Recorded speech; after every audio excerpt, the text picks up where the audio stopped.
Hey, welcome back in, everybody. New World News, and I'm going to start posting videos here. It is Tuesday, May 3rd, 2022. Huge news come out late last night / today. If you missed it, you're living under a rock. The Supreme Court of the United States, in a leaked draft opinion, it doesn't become final for a month or two, possibly in June or July, has voted to overturn abortion rights in the case of Roe v. Wade and, of course, Casey versus Planned Parenthood.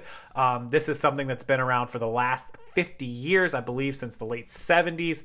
If you're not familiar with what Roe v. Wade is, I'll link the decision down below, but essentially it established the right of women in this country to have abortions.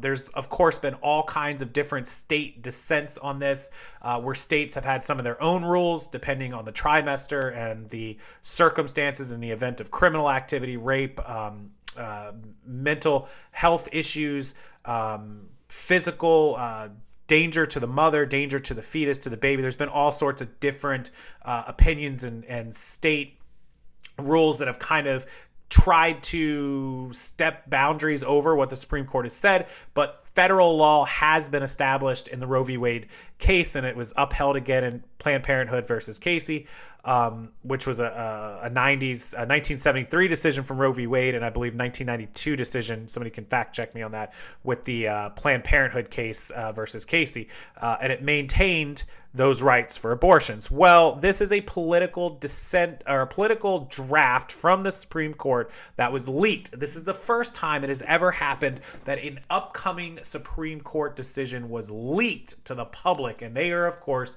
fiercely trying to figure out who leaked this. But either way, once it becomes final, there are currently 4, most likely 5 of the 9 Supreme Court justices who are voting to overturn this, to get rid of abortion rights. And what that would mean essentially is that the federal court system would rule that abortions in most cases, most situations, would be illegal, and that there would be some exceptions, but for the most part we would reverse what we've had now where it's been legal. So also, currently in this country, there are states, a dozen states, 10, 15 states, 20 states that have their own set of rules that would immediately just could have kaput on it for almost every reason. There are states that would have, trimester rules immediately where, okay, it's going to be legal up until in this and that, or in the event of a criminal activity or rape, something of that nature. So, basically, it says the Republican-appointed justices, Clarence Thomas, Neil Gorsuch, Brett Kavanaugh, and Amy Coney Barrett, have voted with Alito. That would give them 5, which is the majority.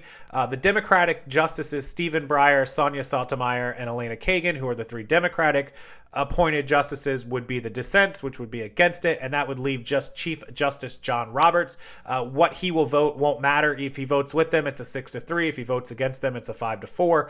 He can also issue his own drafter opinion, which would just be a 5-3, and whether his dissent or support of it, most likely he's going to support this. It'll be a 6-3 to overturn this. If the Alito draft is adopted, it would rule in favor of Mississippi in the closely watched case over the state's attempt to ban most abortions after 15 weeks.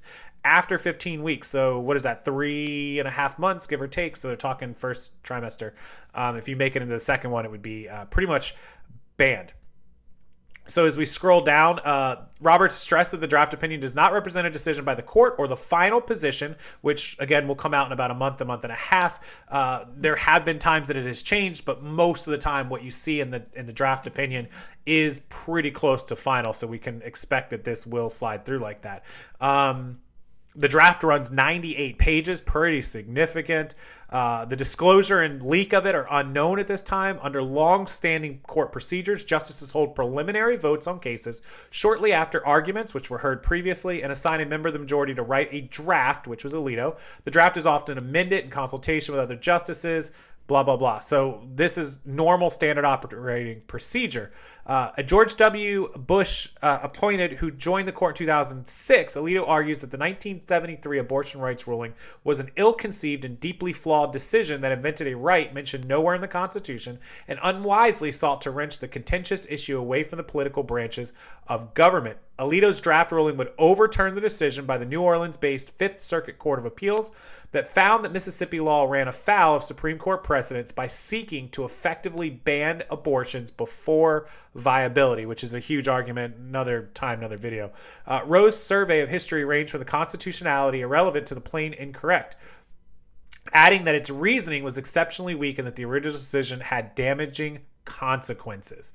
And so obviously Roe was decided 7-2 in 1973 with 5 Republican appointees joining 2 justices nominated by Democratic presidents. The overturning of Roe would almost immediately lead to stricter limits on abortion access in large swaths of the South and Midwest, with about half of the states set to immediately impose broad bans. Any state could legally allow the procedure. The Constitution does not prohibit the citizens of each state from regulating or prohibiting abortion. The draft concludes, Roe and Casey arrogated that authority. We now overrule those decisions and return that authority to the people and their elected representatives of their state.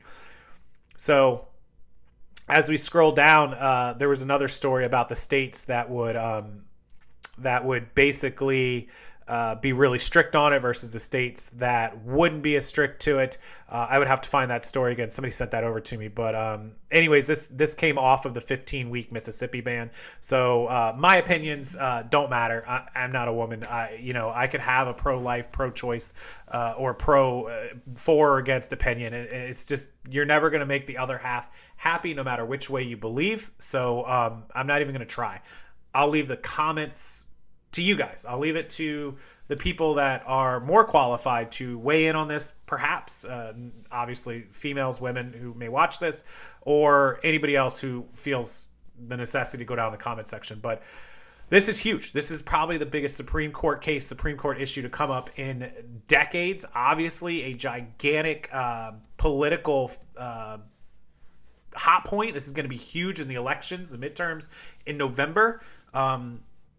It's been a huge claim as of recently. Women that argue that it's their body, their choice, they can do what they want, whether they want it or don't want it, or the people that argue that they shouldn't be allowed to do that sort of thing and have abortions at any point, be it 15 weeks or first trimester or second, or under any circumstances, even in rape or where it endangers the health of the child or the mother. I'm not going to get into that argument. That's up for you guys to decide. That's up to your own personal religious beliefs, not mine. So I'll leave it at that. But this is a stunning update from the Supreme Court. Not sure 100% what day it becomes official, but expect it end of June, beginning of July. It's blown up my social media feed, as it has with you guys, I'm sure. So I figured I'd cover this in a video. Not exactly the most tame video to get started back on this channel with, but obviously one I wanted to do.